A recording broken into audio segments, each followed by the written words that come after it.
gracias por acompañarnos en la segunda emisión de su noticiero de la comunidad con una imagen aérea de la Plaza de la Independencia en el centro histórico de la ciudad capital, también conocida como la Plaza Grande. Su característica principal es el Monumento a la Independencia, dedicado a los próceres de la gesta libertaria del 10 de agosto de 1809. Así le decimos buenos días, un cielo nublado, Jorge. Así es, y con presencia de lluvias intermitentes. Desde ayer nuevamente retornaron las lluvias a la capital.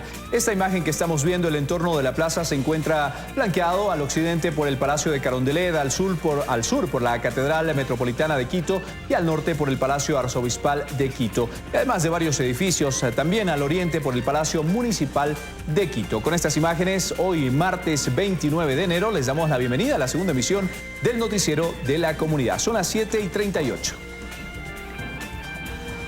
Gracias por acompañarnos. Revisamos algunos titulares. Hoy iniciamos nuestro segmento Conozca a su candidato rumbo a las elecciones seccionales del próximo 24 de marzo. Estarán con nosotros María Sol Corral, Andrés Benavides y Olidio Zarzosa. Usted puede participar con sus preguntas a través de nuestra cuenta de Twitter, @24HorasUIO.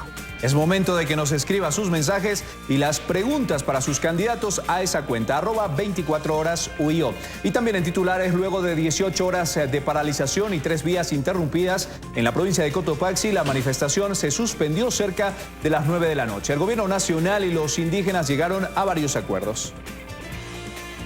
Ecuador vuelve a ser mencionado en el juicio que se sigue al ex jefe narcotraficante Chapo Guzmán. Tendremos un informe con nuestro compañero desde Nueva York que está cubriendo completamente este juicio. Así es, y les contamos que $1 millón camuflado en cajas de cartón fue decomisado en el parqueadero de la terminal terrestre de Guayaquil. El dinero sería producto del narcotráfico.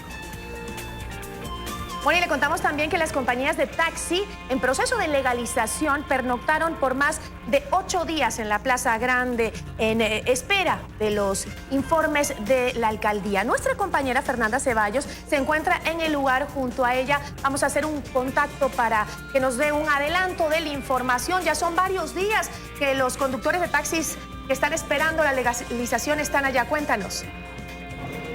¿Qué tal, compañeros y amigos televidentes? Muy buenos días. Han pasado 10 días desde que taxistas en proceso de regularización se han tomado la calle Venezuela aquí en los exteriores del municipio de Quito para exigir a las autoridades la entrega de un informe que permita la constitución de nuevas compañías.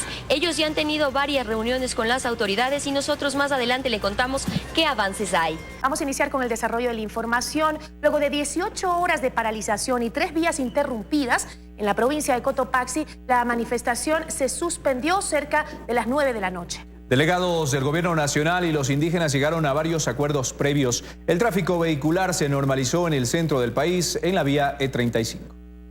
Luego de casi 18 horas de paralización, las manifestaciones en el sector de Pansaleo se suspendió luego de la firma de un acuerdo. Ahora tenemos una luz verde parcial. No se han resuelto los temas álgidos a nivel nacional. No está resuelto el problema del incremento al precio del combustible. No se ha resuelto el problema de este fenómeno que está viniendo por las privatizaciones de los sectores estratégicos. El precio de la leche fue uno de los temas que se consideró. Desde el Estado, con las diferentes dependencias, van a hacer respetar el precio establecido en el decreto de los años anteriores, donde determina 42 centavos el litro de leche, directo en la finca, no ante los intermediarios. Se pretende dar una salida al problema de la leche. Veamos con estas medidas parciales si se resuelve. Nosotros hemos puesto como este tema central la no utilización del suero. Las comunidades continuarán pendientes de que se cumpla cada uno de los acuerdos. Para ello advierten. Nosotros estaremos otra vez reclamando aquí, protestando en las calles, pero en ese sí, con más fuerza y con más rigor. Alrededor de 200 uniformados brindaron su contingente en el sector de Pansaleo. Otros puntos en donde se bloqueó la vía fue en el sector del Chasqui y en la vía Alamaná. Los reportes son, está despejado todo. Tenemos, igual en la tarde hubo también algunos incidentes, pero la Policía Nacional siempre se ha manejado dentro de la parte legal, como lo hacen los procedimientos, y no hemos tenido mayores novedades. En Cotopaxi, Juan Pablo Toro, 24 horas. 7 de la mañana con 43 minutos, una mujer denuncia haber sido violada por un hombre y una mujer dentro de una vivienda de la vía Daule. La víctima es un estudiante de enfermería que radica en Ambato, pero llegó este fin de semana a Guayaquil a visitar justamente a este supuesto amigo. Él, mediante engaños, la encerró y junto a una mujer abusaron de ella. Sosteniendo una sábana que moradores le prestaron para que se cubra, además de ropa que le facilitaron a la víctima. Así encontramos a esta mujer a la que llamaremos Laura, quien denuncia haber sido violada la madrugada de este lunes por dos personas, una mujer y un hombre. Estaban en la sala y en el forcejeo se rompió una botella, ahí se esparcieron todos los vidrios y de ahí en ese forcejeo la llevan a ella a la habitación y ella estaba consciente que tenía ropa, pero cuando ella estaba en la habitación estaba sin ropa. La joven enfermera de nacionalidad venezolana lleva cerca de 2 años en Ecuador, pero vive en Ambato. Este fin de semana llegó hasta el puerto principal a visitar precisamente a estos dos amigos, que luego la encerraron en un cuarto y saciaron sus bajos instintos. Ella está aquí legalmente y todo, ella está haciendo su rural para poder obtener su licenciatura. Bueno, ella es licenciada ya, pero le pedían acá. Sabemos, hay unas personas detenidas. Sí. ¿Quiénes son? El agresor está detenido porque fue en casa de él. Con varios golpes en diferentes partes del cuerpo, la encontramos antes de ingresar a la audiencia de formulación de cargos, que se llevaría a cabo en la Florida Norte de Guayaquil. La víctima relató, conocía a sus atacantes, a Jonathan B. mediante la red social Facebook. Este tipo le ofreció alquilarle un cuarto de su departamento. Efectivamente, la joven vivió 3 meses en el sitio, pero luego se fue a Ambato. Este fin de semana, el mismo sujeto la vuelve a llamar para ofrecerle otro cuarto. Es allí cuando denuncia fue violada. Moradores de la vía Daule se percataron cuando la joven se escapaba por una ventana desnuda. Es cuando llaman a la policía quienes lograron detener a los dos sospechosos. Catalina García, 24 horas. $1 millón camuflados en cajas de cartón fue decomisado este fin de semana en el parqueadero de la terminal terrestre de la ciudad de Guayaquil. El dinero sería producto del narcotráfico. Dentro de cajas de aceite para vehículos. Así, estos dos sujetos pretendían entregar a un tercero cerca de $1 millón a plena luz del día en el parqueadero de la terminal terrestre de Guayaquil, sin imaginar que terminarían siendo aprehendidos por agentes de la policía antinarcóticos. La policía al ver esto los intercepta cuando estaban haciendo entrega de los cartones al ciudadano que estaba parado al lado del Tucson, y al revisar los cartones encuentran que los cartones estaban repletos de dinero. Billetes de 20 en su mayoría y cierta cantidad también de billetes a 10. En este lugar fueron detenidos los 3 sujetos ahora procesados por enriquecimiento privado no justificado, delito que contempla una pena privativa de libertad de 3 a 5 años. Si se obtienen nuevos elementos, se podría reformular para el lavado de activos. La pena podría ser superior a los de 10 a 13 años. Ambos vehículos fueron decomisados, además del dinero en efectivo que sería producto del narcotráfico. Ellos decían desconocer el contenido de los cartones, mientras que una parte decía que le habían pedido que entregue la encomienda, la otra persona decía que le habían pedido que reciba ese cartón de encomienda, pero sin saber lo que contenía los mismos. Se va a explotar el contenido que hay en los teléfonos celulares que portaban los ciudadanos hoy procesados. El 6 de febrero se desarrollará la audiencia de procedimiento directo, instancia legal en la que se definirá, en caso de hallar responsabilidades, las sanciones para los 3 detenidos, quienes no tienen antecedentes penales. Jocelyn de Mera, 24 horas. 7 de la mañana con 47 minutos y más de 80 kilos de droga fueron incautados por la Policía Antinarcóticos del Carchi. El alcaloide estaba oculto en compartimentos de 2 vehículos de Colombia y Chile. El primer caso se trata de este vehículo de gama alta de placas chilenas que provenía de Cali en Colombia y su destino era Chile, pero tenía oculto en compartimentos bajo los faros, guardachoques y estribos varios paquetes de droga. Dicho vehículo tenía 111 paquetes de una sustancia vegetal verdosa, posiblemente marihuana, dando un peso bruto de 60.810 gramos de marihuana. El segundo caso delatado por la Policía Antinarcóticos fue en este automóvil de placas colombianas que tenía un compartimento bien adaptado bajo los asientos posteriores, donde se ocultaban 24 kilos de marihuana para el microtráfico en el país. La traía desde el país vecino de Colombia, venía desde Cali y su destino final aparentemente era Ibarra. Este modus operandi usado por el narcotráfico no es nuevo, sin embargo cada vez se implementan sistemas automáticos diferentes que dificulten la tarea policial. Muchos tipos de camuflajes, utilizar muchas maneras para poder evitar los controles de la policía.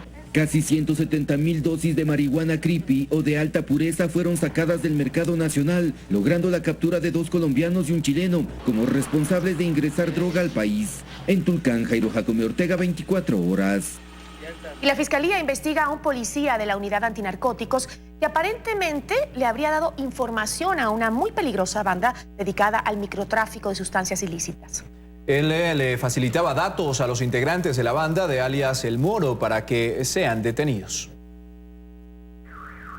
El operativo realizado por los policías antinarcóticos, conjuntamente con un agente fiscal en las calles 44 y La P, permitió desarticular a una peligrosa banda dedicada al microtráfico. La organización delictiva de alias El Moro.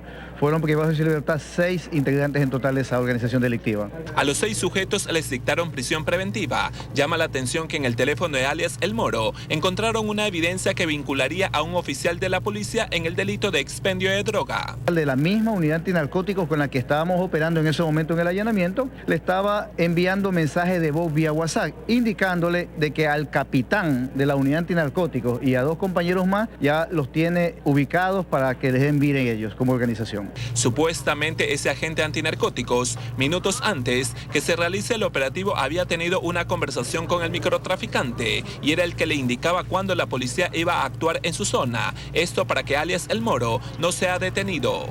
Inmediatamente le dije al capitán y a los demás oficiales que estaban conmigo en ese operativo que den parte a su coronel para que proceda a la investigación inmediata y, si es posible, el proceso administrativo y penal en contra de este mal elemento de la institución policial, más aún que opera en la misma unidad antinarcótico, que es el que está pasando información o trabaja de manera directa con esta organización delictiva dedicada al tráfico de sustancias sujeta a fiscalización. Los mensajes eran del momento, minutos antes del operativo. La Fiscalía investiga el caso. En el momento del allanamiento, encontraron uniformes de la institución. Hallamos en el patio una chompa reflectiva de la Policía Nacional, que aparentemente esa chompa era del papá de este alias El Moro, jefe de esta organización delictiva, que también había sido Policía Nacional. El doctor César Peña indicó que no se descarta que otros miembros policiales estarían trabajando brindando información a la organización de alias El Moro y a otras bandas delictivas. Paul Tutibén, 24 horas.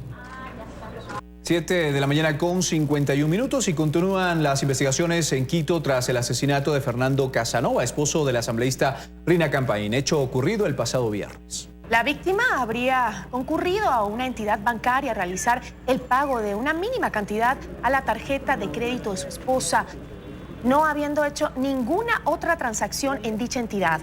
Los presuntos asesinos ya estarían identificados y los agentes de investigación están tras la pista de los delincuentes.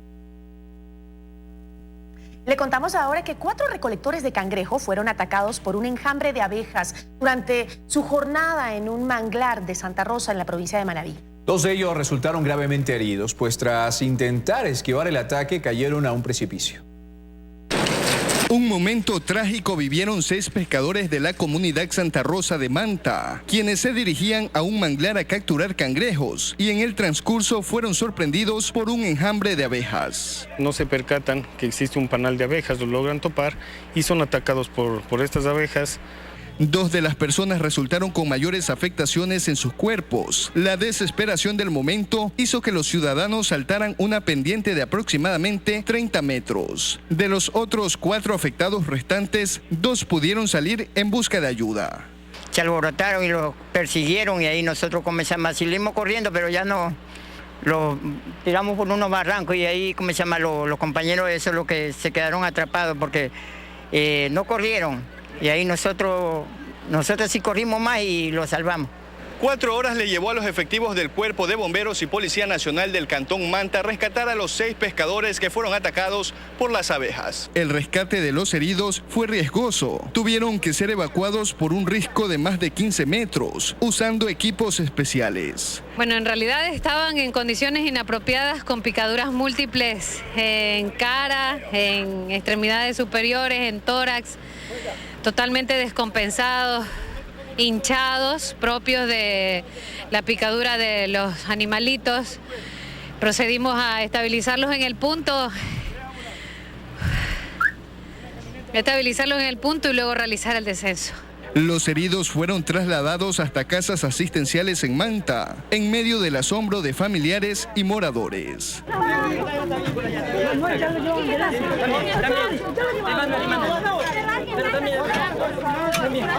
El estado de uno es grave, el otro está un poquito más inconsciente, bueno, reconoce todavía, pero el otro muchacho sí es grave el estado de él. En la provincia de Manabí, César Macías, 24 horas. Les contamos ahora que el centro de detención para padres infractores en Conocoto no va. La presión de la comunidad dejó de lado la posibilidad de la instalación de ese centro en el barrio La Moya. Las alternativas serán socializadas en la mesa de trabajo entre la autoridad y los moradores de Conocoto. Vamos a marchar por la victoria, porque hoy día hemos logrado que no se instale la cárcel en Conocoto. Fue la mejor noticia que los conocotenses han recibido. Pasaron así de la ira a la celebración.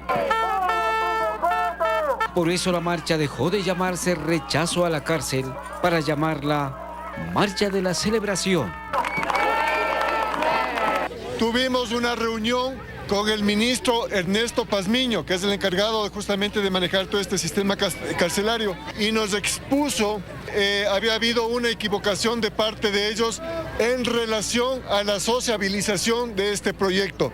Dijeron que ya no va el proyecto de la cárcel, de este proyecto de retención de gente que no paga las pensiones. Este informativo ha seguido el desarrollo sobre el malestar de la comunidad ante la decisión de trasladar el centro de detención de padres infractores desde el Inca hacia Conocoto. Estamos felices, gracias a ustedes que nos han ayudado mucho. Unidos, nunca seremos vencidos. ¡Viva Conocoto! Muy contenta después de tantas noches de sacrificio y miedo, nervios, porque nos quisieron engañar. Y ahora el parque va porque va. Pero será en las mesas de trabajo las que conformarán los representantes del Ministerio de Derechos Humanos y la comunidad donde se decida. Nos propuso otro proyecto que nosotros vamos a analizar conjuntamente con la Junta Parroquial.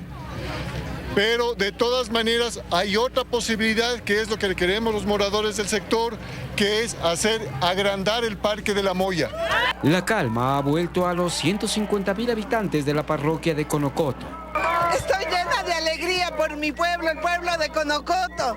Es una victoria más y va el parque y no la cárcel. En el sur de Quito, Nelson Carrera, 24 horas. Y las compañías de taxis en proceso de legalización pernoctan por más de 8 días ya en la Plaza Grande en espera de los informes de la alcaldía. Nuestra compañera Fernanda Ceballos se encuentra en el lugar y nos cuenta todos los detalles. Fernanda, buen día. Muchas gracias, compañeros y amigos televidentes. Son un total de 111 carpas que se han colocado a lo largo de la calle Venezuela, aquí en el centro de Quito, frente al municipio de Quito, porque taxistas en proceso de regularización se han colocado en este sitio para exigir a las autoridades la entrega de informes que permita la constitución de compañías, de nuevas compañías. Precisamente está con nosotros Gloria, quien es una de las personas que ha pasado ya 10 noches pasando frío y hambre en este lugar. No se va a mover de aquí, señora, hasta tener una respuesta. Pues no nos moveremos, señorita, ya estamos bastante enfermos. Habemos bastantes personas que ya tenemos nuestros añitos. No nos vamos a mover ni nos moverán. Queremos, señores concejales y señor Mauricio Rodas, alcalde de aquí de Quito, que por favor nos atienda antes de los 90 días, antes que haya un muerto aquí, porque nos estamos enfermando bastante, señorita. Precisamente ayer llovió durísimo toda la noche y las carpas están totalmente mojadas. Están súper mojadísimas a debajo. Yo porque me puse cuantas chompas, aún así se pasó el agua a mi espalda. Yo soy una humana que siento frío, siento hambre y también siento calor. Señores concejales, por favor, queremos antes de los 90 días, si es posible, porque todo tienen ustedes, que seamos atendidos. Perfecto, muchísimas gracias. Desde el domingo anterior son los taxistas que se han colocado en este sitio. Ya han tenido 2 reuniones con las autoridades, el miércoles una y el viernes otra, donde piden a la Secretaría de Movilidad que entregue un informe que permite se continúe este proceso. Según el Consejo, lo que nos comentaban las autoridades de aquí, de los taxistas, este proceso terminaría en alrededor de 90 días, pero lo que ustedes piden es que sea en 60. Buenos días, William. Sí, muy buenos días. Queremos aclarar que como taxistas hemos presentado un proyecto y estamos dispuestos, ya que se ha dado a través del primer debate, la aceptación que somos 12.905 que tenemos los idóneos, para que los 8.693 en los 30 primeros días tengamos los informes favorables de constitución y en los próximos 30 días los que subsanaron con la autorización del Consejo Metropolitano. Es decir, que en 60 días ustedes ya podrían funcionar legalmente. Sí, eso ya depende del Consejo Metropolitano, que en el segundo debate apruebe y se proceda de manera inmediata, una vez constituidas las compañías, se nos entregue las habilitaciones como operadoras respectivamente legales. ¿Por qué, pese a ya tener acercamiento con las autoridades y con el Consejo, ustedes mantienen este plantón aquí en los exteriores del municipio? Porque hace más de un año siempre se hacía ese tipo de socialización, siempre había los ofrecimientos que ya convocaban a sesión de Consejo y no pasaba eso. Ahora nosotros hemos tomado esta medida radical para que termine el proceso y ya no confiarnos, porque está cerca de terminar esta administración y no queremos que esto sea una herencia de la próxima. Perfecto, muchísimas gracias. Ya escuchamos a los taxistas que se han reunido desde el domingo pasado aquí en los exteriores del municipio de Quito, que no se moverán de este sitio hasta que ya haya un informe donde puedan constituir sus empresas, sus nuevas compañías. Nosotros les estaremos contando más información en otro momento. Regresamos con ustedes de estudios. Muy buenos días.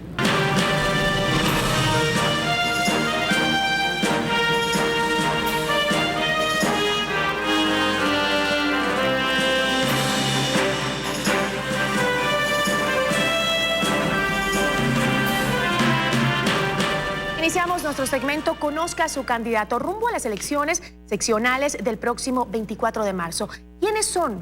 ¿Por qué quieren llegar al Cabildo quiteño? ¿Y cuán preparados están para ello? Su participación es muy importante para nosotros y lo puede hacer a través de nuestra cuenta de Twitter, @24HoraSUIO, con sus preguntas. Damos paso a Jorge para que nos cuente quiénes son nuestros invitados del día de hoy. Así es, amigos televidentes, iniciamos con María Sol Corral. Ella es una guayaquileña, candidata a la alcaldía de Quito por el Movimiento Ecuatoriano Unido en alianza con el Partido Socialista Ecuatoriano. Su experiencia: ella fue cónsul general de Ecuador en México, vicealcaldesa de Quito, conductora y coordinadora del programa de televisión El Poder de la Imagen, CN3 y Cablevisión. Además, ella fue miembro del Consejo Editorial del periódico Reforma en México. También Miss Ecuador. Sus estudios los realizó, ella tiene un máster en imagen pública, se licenció en México en administración pública y tiene además un diplomado de especialización en Harvard University. Ella es María Sol Corral, nuestra primera invitada del día de hoy. Vamos con el segundo candidato, también invitado el día de hoy. Él es Olivio Cruz Zarzosa Madril. Él nació en Pujilí, Cotopaxi. Es candidato a la alcaldía de Quito por Justicia Social. A ver si ponemos, por favor, los cuadros del candidato de Olivio Zarzosa. Él, como les decíamos, tiene 56 años. Él es candidato a la alcaldía de Quito por Justicia Social. Su experiencia: él es gerente creador de una compañía de transportes de servicio público y también de una compañía de transportes pesados. Además, es asistente de la Secretaría de Comisiones del Consejo Provincial de Pichincha. Olivio Cruz Zarzosa.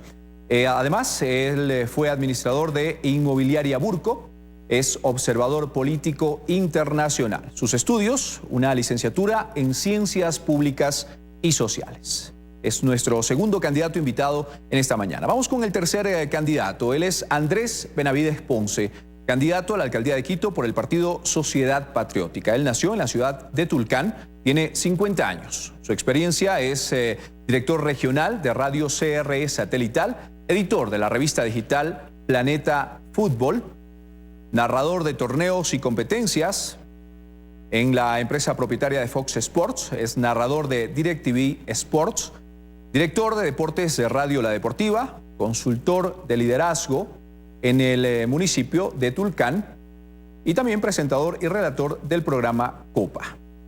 Además, Andrés Benavides es consultor de planificación estratégica y comunicación organizacional. es docente de la Universidad Tecnológica Equinoccial. El candidato también es jefe de Relaciones Públicas en la Concentración Deportiva de Pichincha, redactor y editor de los diarios Expreso, Extra y La Hora. Tiene una maestría en comunicación corporativa. Además, es ingeniero en finanzas y egresado de la maestría en comunicación organizacional. Ellos son nuestros 3 candidatos y con ellos iniciamos este segmento del Noticiero de la Comunidad. Conozca a su candidato. Muchísimas gracias, Jorge. Ya estamos con ellos. Señores, muchísimas gracias por habernos acompañado en esta mañana. Qué gusto tenerlos.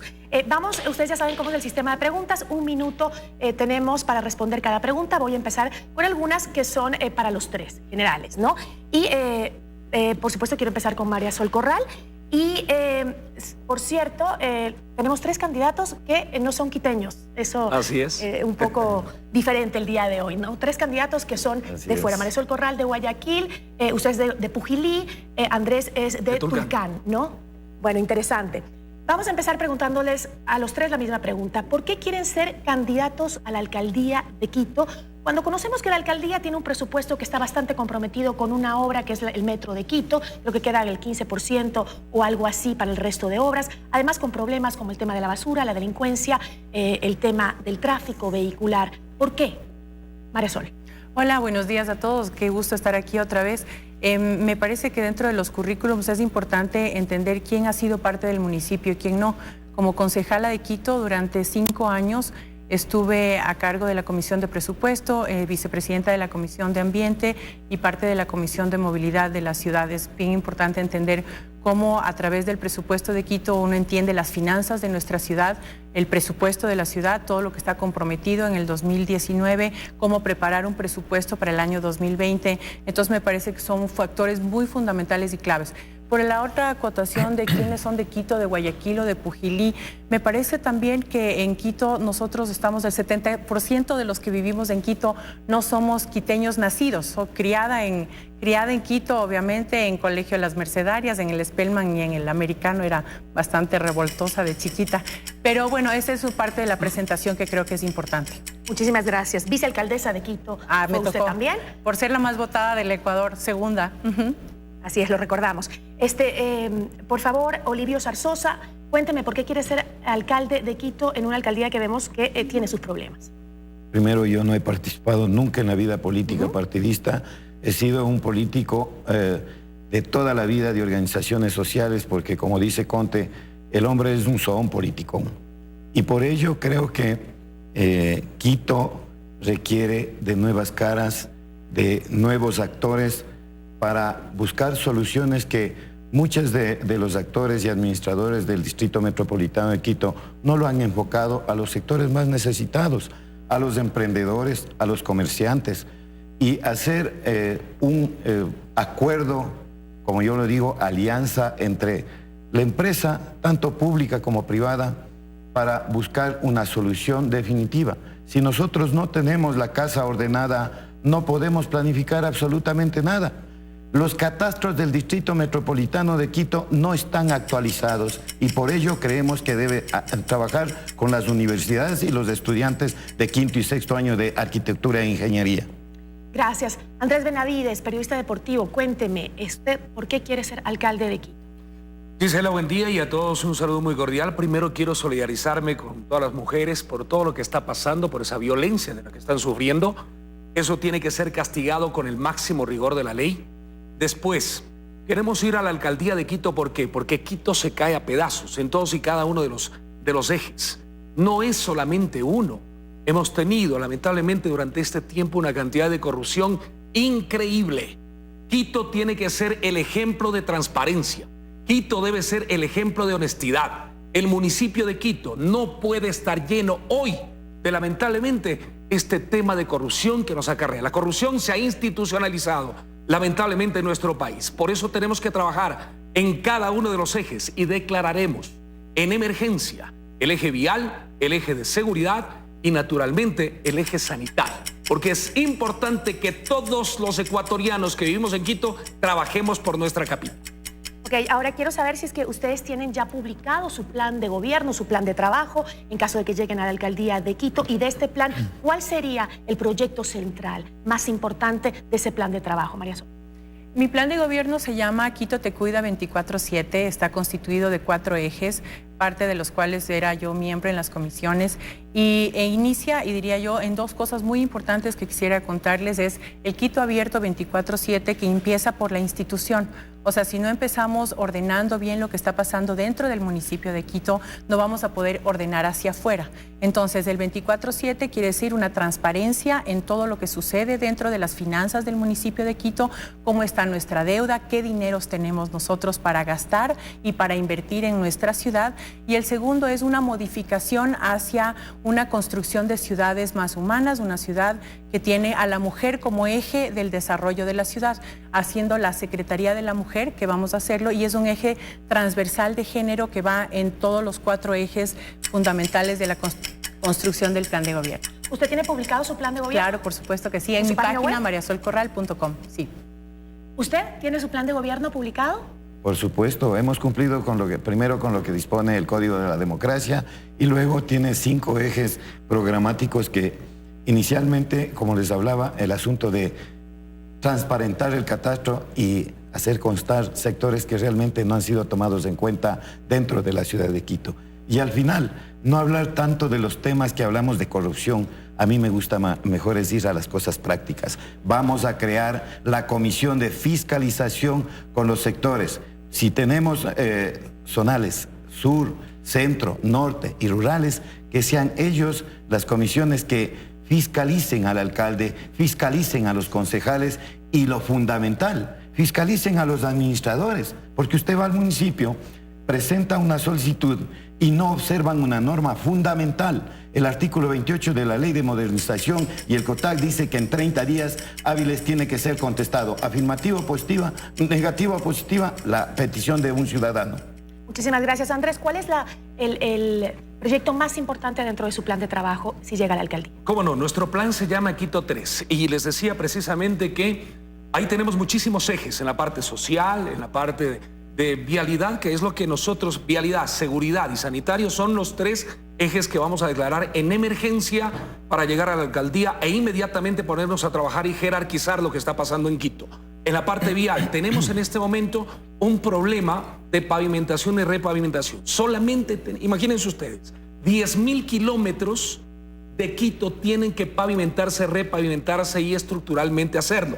Solamente se han hecho hasta el momento 500 kilómetros. Por lo tanto, hay que ingresar ahí para emprender con cualquier sistema de movilidad. Después, en el tema de seguridad, tenemos que bajar el índice de seguridad con la aplicación y creación de fuentes de empleo. Tenemos que convertir a Quito en una ciudad digital. Tenemos que aplicar la 4ª revolución industrial 4.0. Y luego en la parte sanitaria, que la basura no sea un problema, sino un beneficio, convertir en energía para que tengamos movilidad limpia acá en la capital. Muchísimas gracias. Vamos con la última pregunta en grupo para los 3, y es respecto a lo que planteó hace poco el alcalde actual de Quito, Mauricio Rodas, quien dijo que iba a hacer una reestructuración de todo el municipio de Quito, eliminando algunas secretarías, algunas empresas del municipio o simplemente fusionándolas, ¿no? Y que el plan ya está listo, ya está perfecto para el alcalde que viene. ¿Van a utilizar ese plan?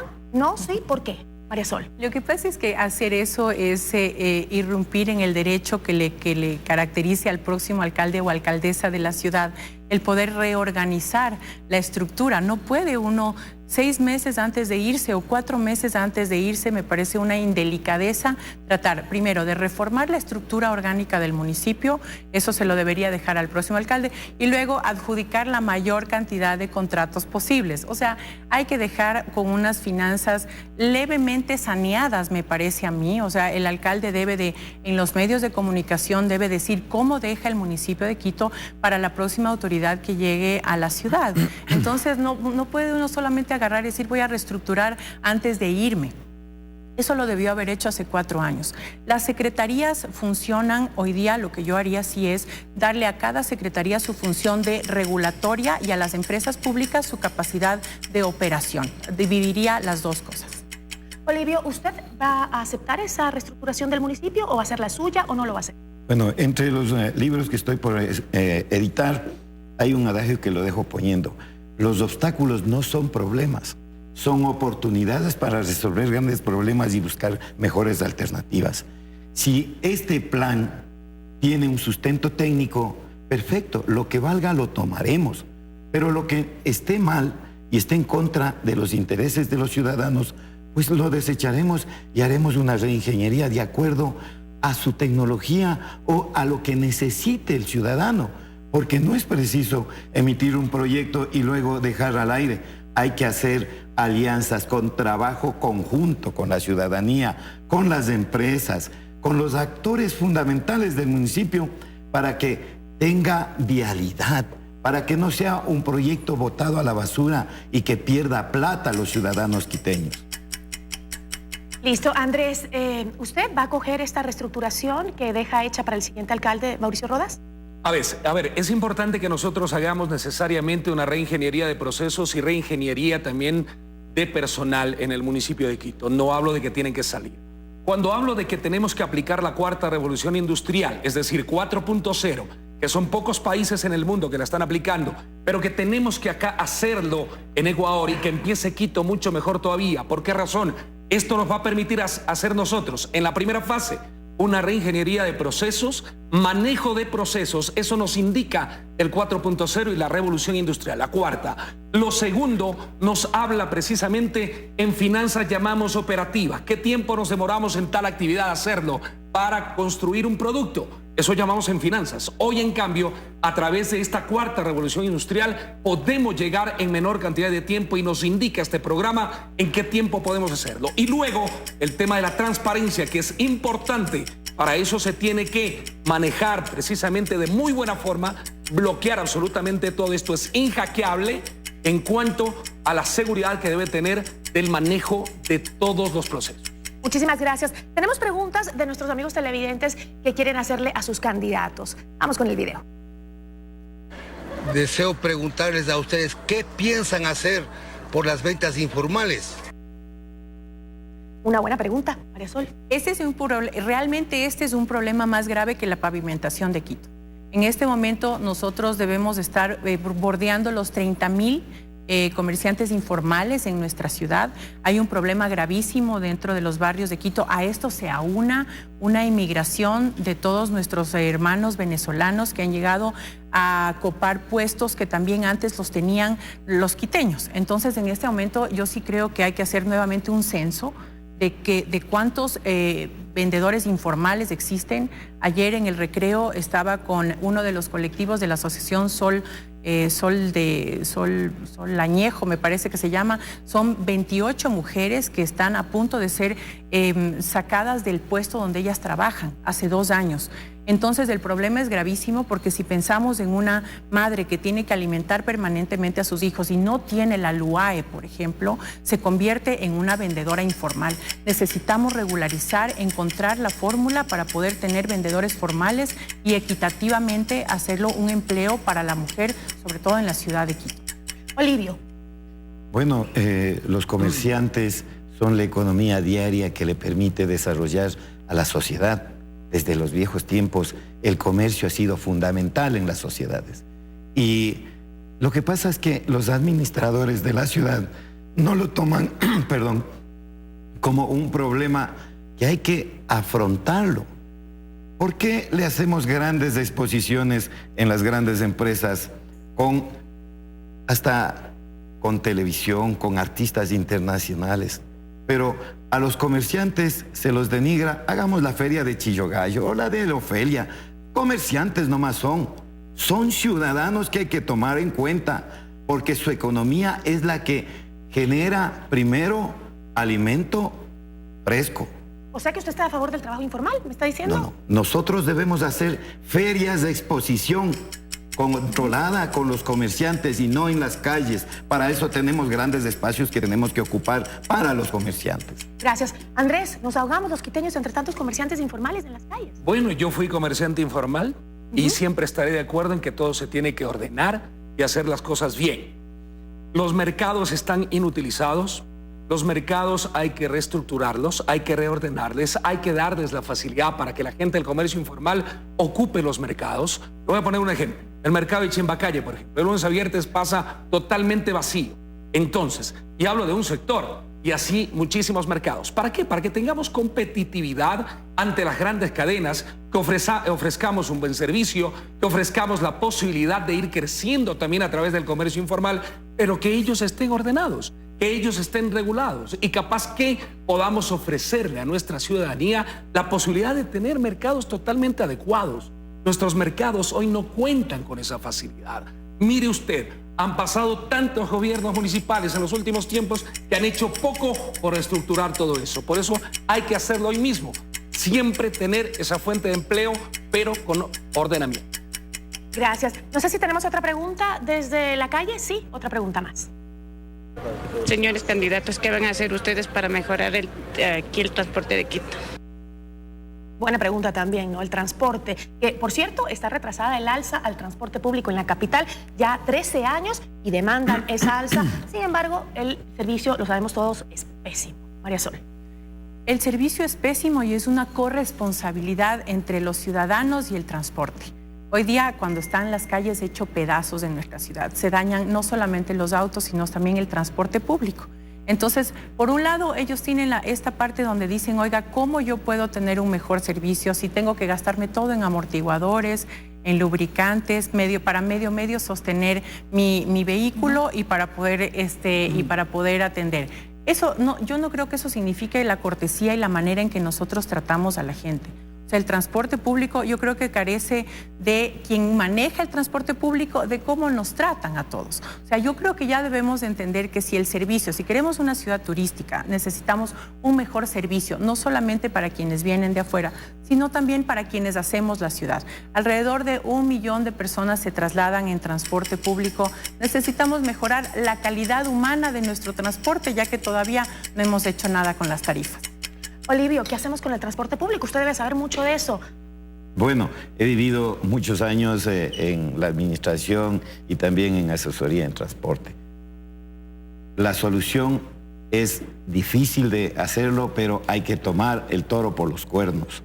Si nosotros no trabajamos con los actores, si hacemos un programa del metro donde no se consideren a las cooperativas y compañías de transporte o a los buses que sean parte de ese proyecto, siempre será un problema. En la administración de Olivio Zarzosa habrá la apertura total para planificar con todos, no decirle solo a los taxistas, solo a los señores de los buses, a todos.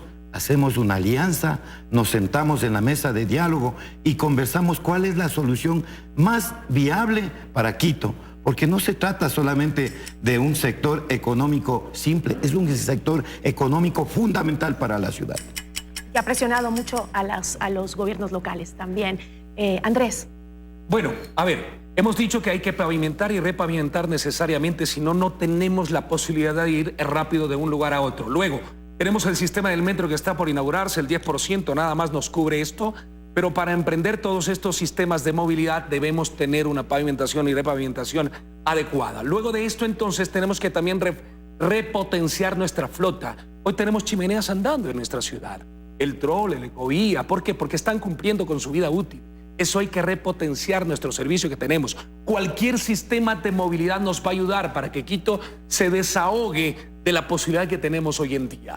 Entonces, aplicaremos, claro, el metro. Al solucionarnos el 10%, necesitamos trenes de cercanía. Necesitamos para la movilidad limpia buses eléctricos y autos eléctricos. Y por eso he dicho que la basura, en lugar de ser problema, va a ser un beneficio para nosotros. La energía nos va a servir para que podamos impulsar la utilización de esto. Muchísimas gracias. Vamos con las preguntas para cada uno de ustedes. María Sol, usted trabajó mucho tiempo en el gobierno de Rafael Correa, fue cónsul del Ecuador en México, si no me equivoco, y tuvo algunos puestos de asesoría dentro del gobierno también de comunicación de Rafael Correa. ¿Cree usted que le pese este lastre del correísmo, sobre todo en esta temporada en que hemos visto tantos actos de corrupción, para su candidatura?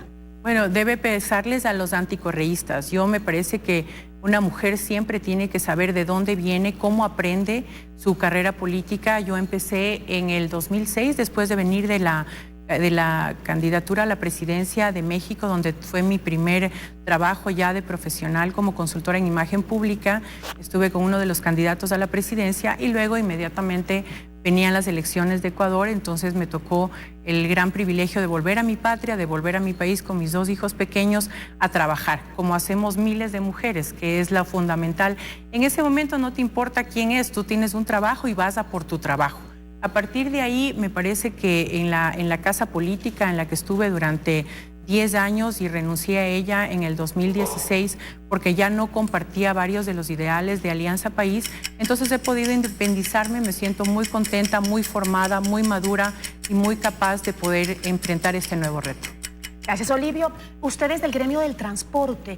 Cuando hablamos del gremio de transporte, sobre todo en los últimos meses o años, hablamos de presión al gobierno, de no querer que entren a competir otras unidades, también de hacer alianzas, hablamos de protestas, de cerrarnos vías también. Usted, ¿cómo va a ser su administración? Habló un poco hace un rato del tema del transporte público y que hay que sentarse a dialogar. ¿Cómo dialogar con un gremio que siempre nos ha impuesto, nos ha dicho, no, yo paralizo las calles, yo cierro las calles si es que no me dan lo que yo quiero? Bueno, jamás le han dicho yo paralizo o cierro las calles. Lo que pasa es que hay gobiernos seccionales tosudos que no lo reciben en lo personal. En campaña estuvieron hasta en mi casa pidiendo que los apoye, pero cuando les he invitado para dialogar en las mismas empresas, jamás han aceptado. Entonces, si hay alguien que no lo acepta conversar, ¿dónde puede haber diálogo? Habrá en la apertura de la alcaldía de Olivio Zarzosa, no como movimiento Justicia Social Listas 11, sino como un ciudadano que llega por el voto de todos los sectores.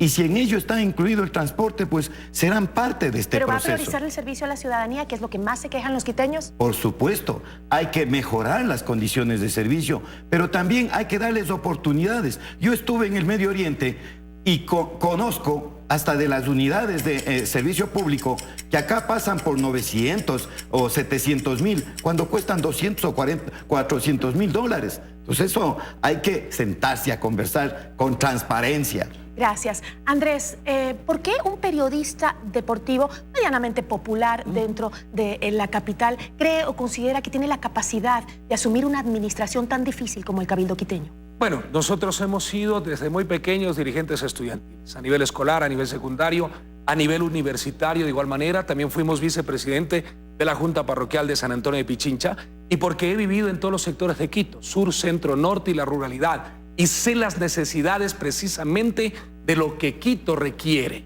Por ejemplo, Quito requiere una clínica metropolitana para la mujer, pero aplicando la tecnología. Hoy estamos en tiempo de la tecnología. Aplicar una rueda de negocios también a través de la tecnología. ¿Qué podemos hacer? Le vamos a poner un brazalete a la mujer que está embarazada y con ello, a través de la tecnología, vamos a saber en qué momento está en riesgo. Inmediatamente nosotros vamos a saber ello. Vamos a aplicar el emprendimiento. No se apoya el emprendimiento, pero el emprendimiento ¿en qué parte? Porque hay ideas, hay creatividad, pero no hay el refuerzo en la parte comercial. ¿Cómo se tiene que vender ese producto que se hace? Por eso considero, y además porque tiene que haber transparencia, honestidad, sin corrupción. Las licitaciones las tiene que conocer toda la ciudadanía, transmitir en vivo todas las licitaciones. Señores, les agradezco muchísimo por su aporte, de verdad, por hacerlo con altura, con decencia, por estar aquí. Les deseo lo mejor, de la suerte en la campaña. María Sol Corral, Olivio Zarzosa, Andrés Benavides. Muchísimas gracias. Con esto nos vamos a la pausa. Enseguida volvemos con más.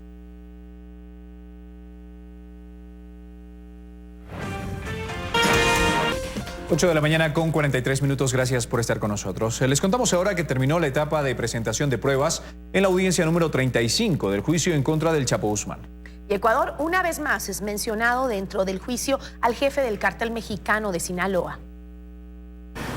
Esta es la sede de la Corte Federal de Nueva York en Brooklyn, donde desde inicios de noviembre del año pasado salen revelaciones escandalosas sobre el negocio de la droga del cartel de Sinaloa, liderado por Joaquín El Chapo Guzmán. El mundo ha estado pendiente del juicio más caro de la historia. Unos 50 millones de dólares terminará costando el proceso que está a semanas de terminar. El juicio histórico por el que muchos están temblando es que lo que de aquí está saliendo no es poco y ya involucra no solo a narcotraficantes, sino a políticos, jueces, empresarios. Son unos 300.000 documentos y unas 117.000 grabaciones que los magistrados deben analizar de una red narcodelictiva que resulta ser la más grande, El nombre de Ecuador ha sonado por lo menos en 13 ocasiones. Según las versiones de testigos, miembros del cartel de Sinaloa, cercanos al Chapo Guzmán, y que decidieron hablar para reducir sus penas. Ecuador se convirtió en un centro de operaciones importantes del cartel mexicano. ¿Cuándo empezó todo? Cuenta Jorge Cifuentes Villa, narco colombiano cercano a Guzmán y extraditado a Estados Unidos en 2013. En el año 2007, los líderes del cartel de Sinaloa se reunieron con Alfonso Acosta, un ejecutivo de Pemex, la empresa estatal petrolera de México, y Damaso López, un narco cercano al Chapo, quien de hecho lo ayudó a escapar de la cárcel. En esa reunión plantearon usar buques petroleros de Pemex para sacar droga desde el puerto de Esmeraldas en Ecuador y llevarla al puerto Lázaro Cárdenas en México. El plan nunca se concretó, pero la vía ecuatoriana empezaba a abrirse. Un año después, Jorge Cifuentes Villa decidió abrir la ruta montando un centro de operaciones en Ecuador. La droga llegaba desde el Putumayo en Colombia y la ruta hacia México era la siguiente. Un barco tiburonero salía vacío desde el Perú, avanzaba por el Océano Pacífico y frente a las costas ecuatorianas era interceptado por lanchas rápidas. Cargaban la droga y seguían rumbo al norte. Frente a Sinaloa, la cocaína era traspasada a un barco atunero. Así empezó a desarrollarse un negocio rentable para los narcos. El Ecuador empezó a ser importante para sus operaciones. Parte de la droga era comprada a la guerrilla de las FARC. Los documentos registran a los frentes 48 y 29 como los principales abastecedores. Jaime Alberto Rol Cifuentes era quien compraba cocaína a la guerrilla y Onofre Jr. a Guiño Arboleda. Socios de los carteles de Sinaloa y Jalisco dirigían operaciones en Tumaco para pasar en lanchas la droga al Ecuador. Y aunque hacían negocios con la guerrilla, no todo era fácil. Las FARC exigían el pago del 50% de la droga por adelantado. Era condición para despachar los cargamentos. A su vez, Guzmán se quejaba de la calidad de la cocaína y advirtió con el envío de un técnico para verificar que mejoren esa calidad. De todos modos, el negocio para el Chapo Guzmán con Ecuador le dejaba grandes ganancias. Por la droga que salía del país, pagaba $3,000 por cada kilo y él la vendía en 11,000. Por ejemplo, el primer cargamento que salió desde el Ecuador fue de 6 toneladas. Le dejó al Chapo una ganancia de $48 millones.